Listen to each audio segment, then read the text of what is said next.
नमस्कार दोस्तों। Senior citizen saving scheme 1 अप्रैल 2023 से 3 नए नियमों के साथ आगे बढ़ेगी। पहले नियम के बारे में तो आप सबने सुन लिया होगा अब तक कि 1 अप्रैल 2023 से अधिकतम निवेश की सीमा 15 लाख से बढ़ाकर 30 लाख कर दी गई है। पुराने इन्वेस्टर्स को यहाँ क्या करना होगा, क्या करना चाहिए और अगले 2 नए नियम क्या हैं, इन सब पर आज चर्चा करेंगे। जैसा कि आप जानते हैं 30 लाख रुपए नई लिमिट हो चुकी है, तो जिन लोगों ने पहले से निवेश किया हुआ है, चाहे पूरा 15 लाख किया हुआ है या उससे कम किया हुआ है, वो लोग भी नया अकाउंट ओपन करके इसके अंदर और निवेश कर पाएंगे। उदाहरण के तौर पर अगर आपने पहले से 15 लाख रुपए निवेश करके इस स्कीम के अंदर इन्वेस्ट किया है, तो आप अब 1 अप्रैल के बाद 15 लाख का नया अकाउंट भी ओपन कर सकते हैं। यहाँ ये बात ध्यान रखनी ज़रूरी है कि नंबर ऑफ अकाउंट्स जितने मर्जी खोलिए, लेकिन टोटल सभी अकाउंट्स के अंदर मिलाकर आपका 30 लाख रुपए से ज़्यादा निवेश नहीं होना चाहिए। और जब हम बात करते हैं मैक्सिमम निवेश की, तो ये फर्स्ट होल्डर के निवेश से ही इसका ताल्लुक है। सेकंड होल्डर का कोई रोल नहीं है।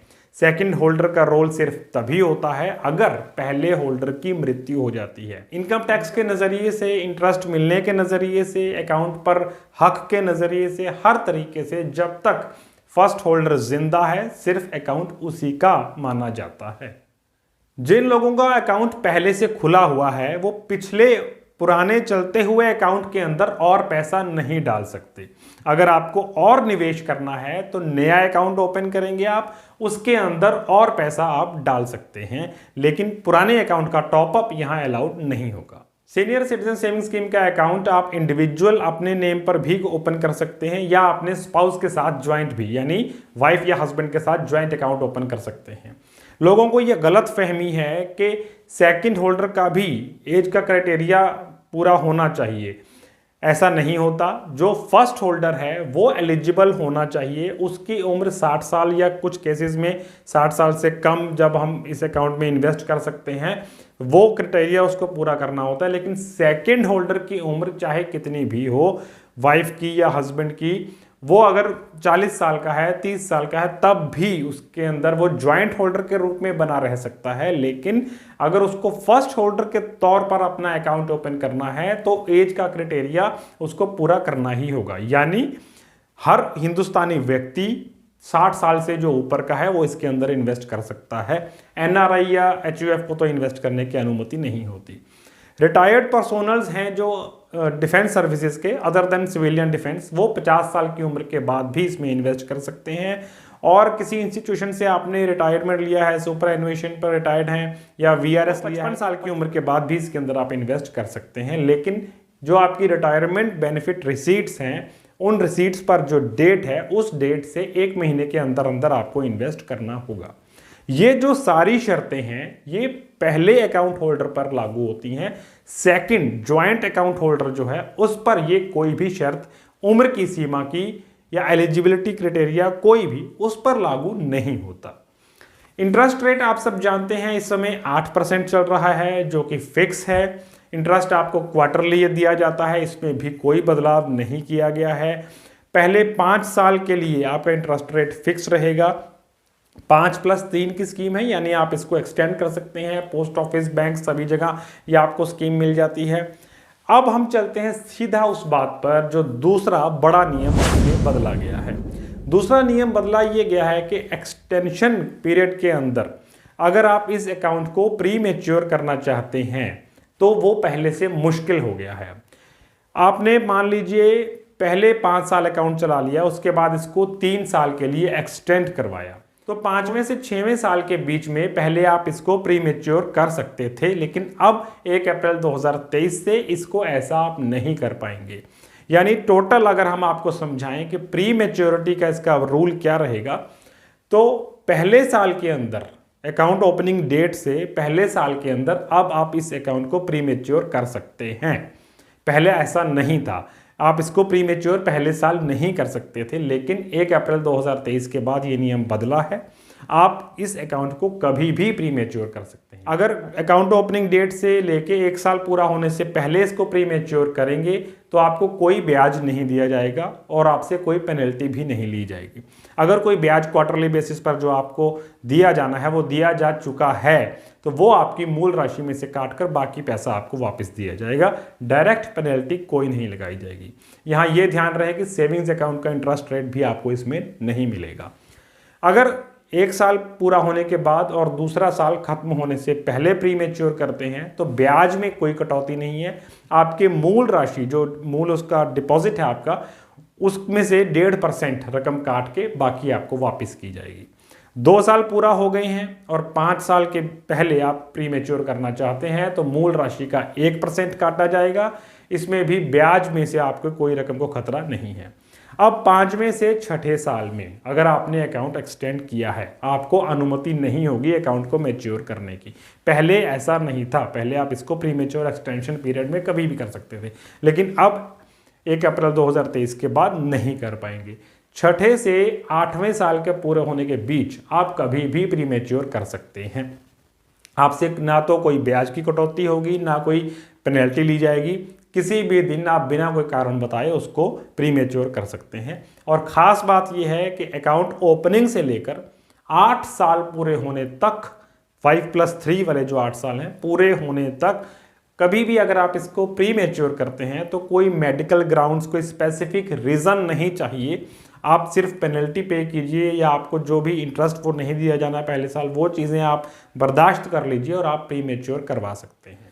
डेथ केस के अंदर प्री मैच्योरिटी के नियम इतने सख्त नहीं हैं। जब भी अगर फर्स्ट होल्डर की डेथ हो जाती है तो अकाउंट को क्लोज माना जाता है।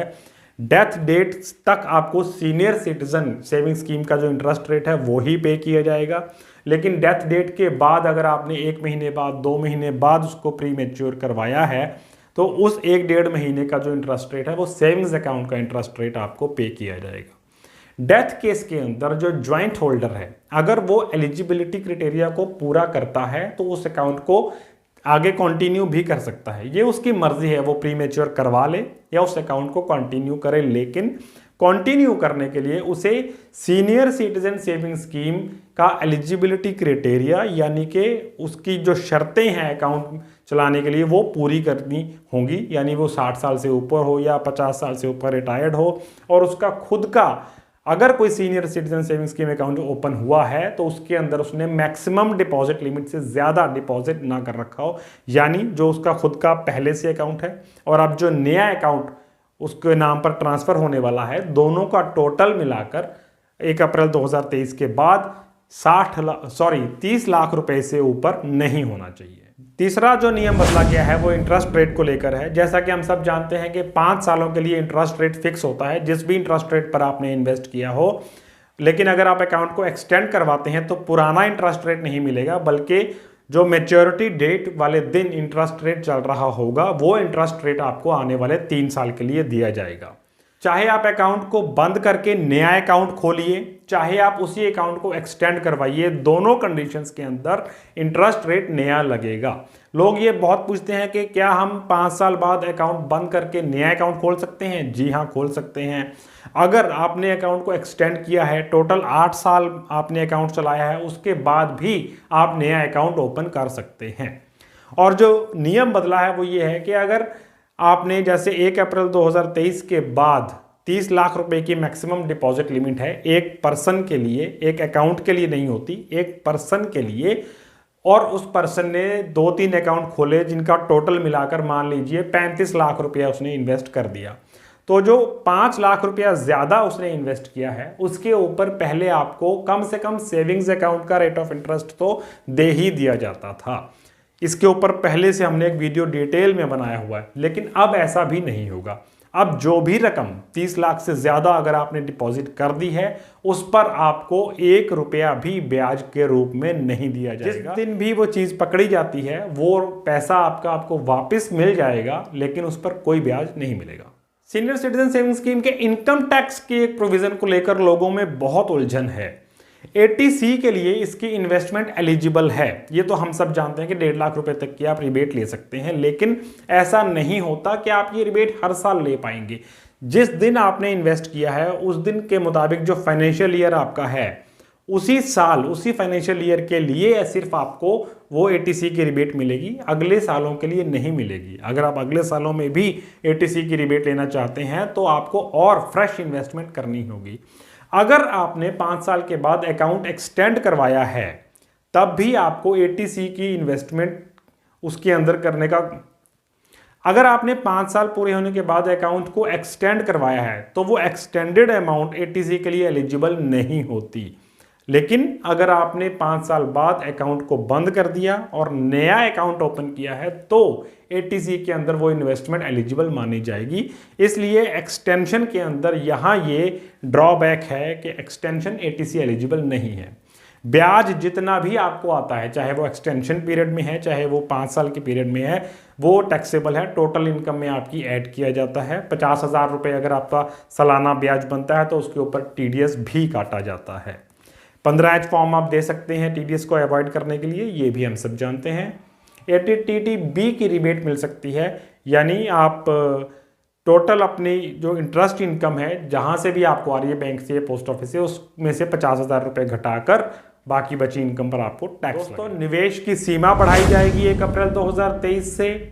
आपकी एक्सेस डिपॉजिट अमाउंट के ऊपर आपको कोई ब्याज नहीं दिया जाएगा और एक्सटेंशन के अंदर आपको प्री मैच्योर करने की पहले साल अनुमति नहीं होगी, जबकि आप अकाउंट ओपनिंग डेट के बाद 1 साल तक अगर प्री मैच्योर करना चाहते हैं तो पहले नहीं कर सकते थे, अब वो आपको कर पाएंगे, जिसके लिए आपको सिर्फ इतना हर्जाना भुगतना होगा कि कोई ब्याज नहीं दिया जाएगा। फिर भी अगर आपके कोई सवाल है तो नीचे कमेंट बॉक्स में जाकर जरूर पूछिएगा। वीडियो को लाइक करें, चैनल को सब्सक्राइब करना ना भूलें। देखते रहें डिफरेंट मूड्स। Thank you.